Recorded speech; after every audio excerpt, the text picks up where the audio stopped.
22-year-old professional soccer player who plays for Fiorentina. He's a midfielder. Edoardo Bove collapsed in the middle of a match against Milan on Sunday, and as you can see in the video, led to massive panic from both his teammates, the referees, the onlookers, in a very difficult to watch scene. These are one of the scariest things that can happen during any sporting event, really, when a player who otherwise seems very healthy suddenly collapses. My name is Dr. Ademaj. Today we are going to discuss the possible reasons of what's going on. Before I even get into that, I want to say that at least from the most recent updates that I've seen kind of circulating around Twitter, or X as it's known now, it appears as if Edoardo Bove thankfully is doing better, is relatively in a stable condition. I know that they took him to a hospital, I believe it's Careggi University Hospital in Florence, and initially there were reports that he was in a medically induced coma, but recently there's been some posts and updates on social media, as far as I can tell, at least from the latest news, that he appears to be still in the ICU, the intensive care unit, but at least he's conscious, is breathing on his own. And from one report that I read, some of the medical tests, including neurologic tests, cardiac tests, appear to be otherwise stable or unremarkable, which is fantastic news.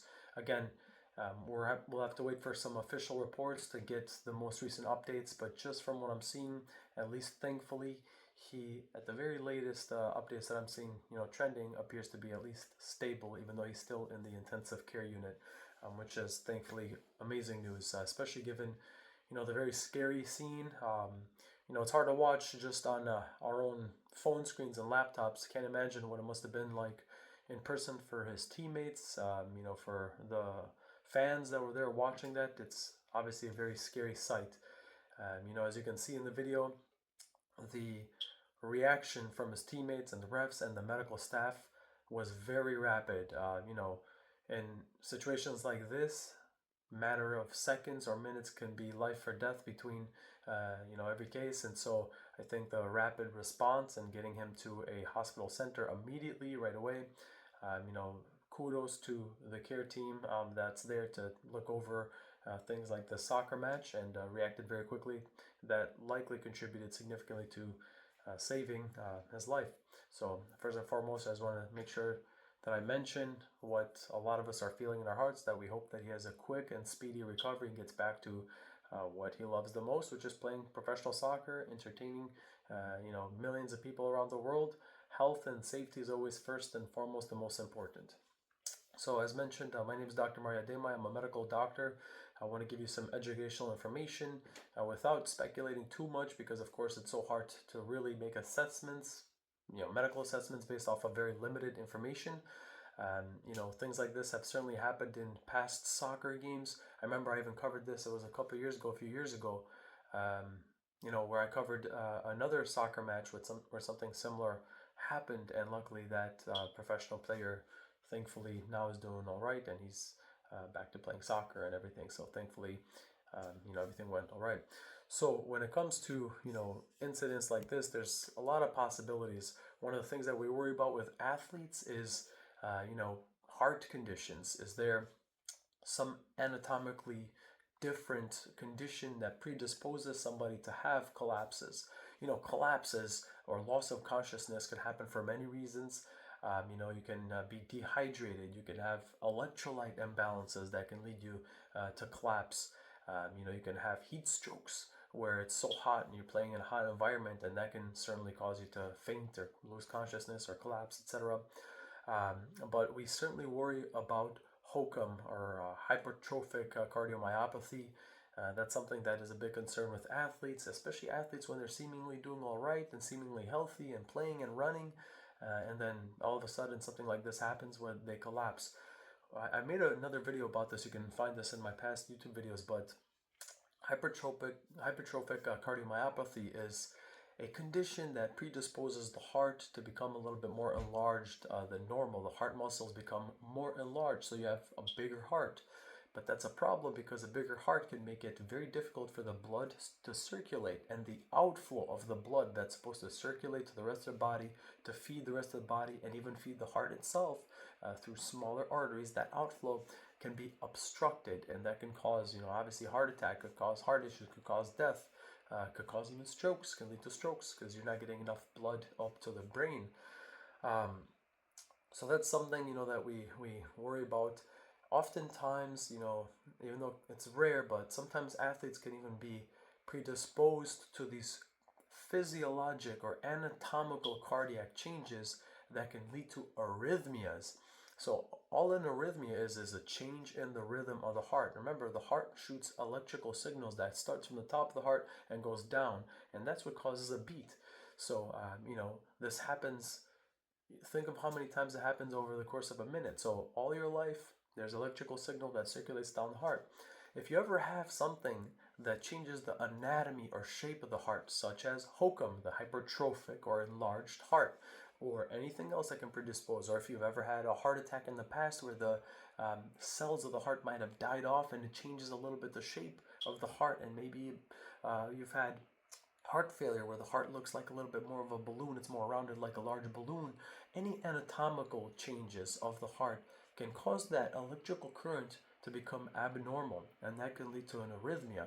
And when you have an arrhythmia, the electrical signal is going out of whack, and instead of having a nice boom boom boom boom boom boom, now you could have the heart kind of really flutter or beat really fast, but it's not really beating in a rhythm or a rate that allows it to squeeze the blood out to feed the rest of the body. So again, you can have a heart attack from arrhythmias, of course. You can have a stroke.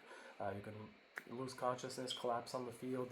It's very hard to tell if that's the case of what happened here, but certainly, the medical care team at the hospital staff there, the first thing they did after making sure that he's stable and breathing, etc., is probably run some quick tests, electrocardiogram, EKG, to look at the rhythm of the heart.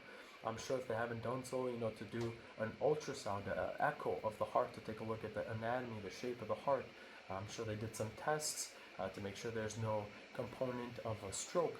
Sometimes in the brain you can even get these mini strokes actually, and these mini strokes can certainly cause you to collapse. They're called TIA. They're transient by nature. So what that means is that they're temporary. They happen, it's not where you have a permanent stroke, but they can cause symptoms for a temporary time period, and then those symptoms could potentially resolve after. Some people can have recurring TIA symptoms, etc. So it's very, very difficult to say exactly what happened to this individual, but I'm speculating that they want to make sure, of course, first and foremost, that they rule out any hypertrophic changes, anatomical changes of the heart. The goal with athletes is safety. First and foremost, making sure that they're safe, they're stable, and then from there, obviously the things that a lot of athletes think about first and foremost is, can I continue to play again? So that's a very difficult question to answer. A lot of tests are going to determine this, a lot of results, a lot of rehab therapy. But first and foremost, the most important thing is just making sure that the individuals are doing well, breathing on his own, he's conscious, alert, from what it sounds like, at least from some of the latest reports. I hope in the next few days we get some official updates, from the hospital staff that he's doing great and alert and awake and breathing on his own and heart is okay and everything's okay. So,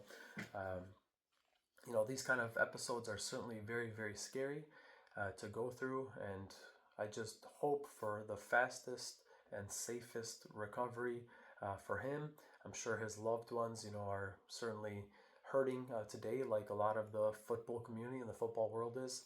One thing that I love about sports in general is when things like this happen, people really do bond and unite. We unite as a community. I love sports. I played sports all my life. I continue to play sports, and I love this aspect of sports when we all bond, especially when somebody's facing a hardship or a health concern. Seeing the reaction of all the individuals in this video and the heartfelt messages around the world, that's what it means to be a human being. So let's hope for a very fast recovery. My thoughts, my wishes will be with him and his family. And thank you guys for taking some time to watch my videos. I'm going to try to make some more of these type of health education videos for you guys to break down possibilities of what occurs, whether it's injuries during sports or injuries outside the sports. I just want to make sure that I educate you guys as best as I can to make sure that you guys are educated for your own bodies and your own health too.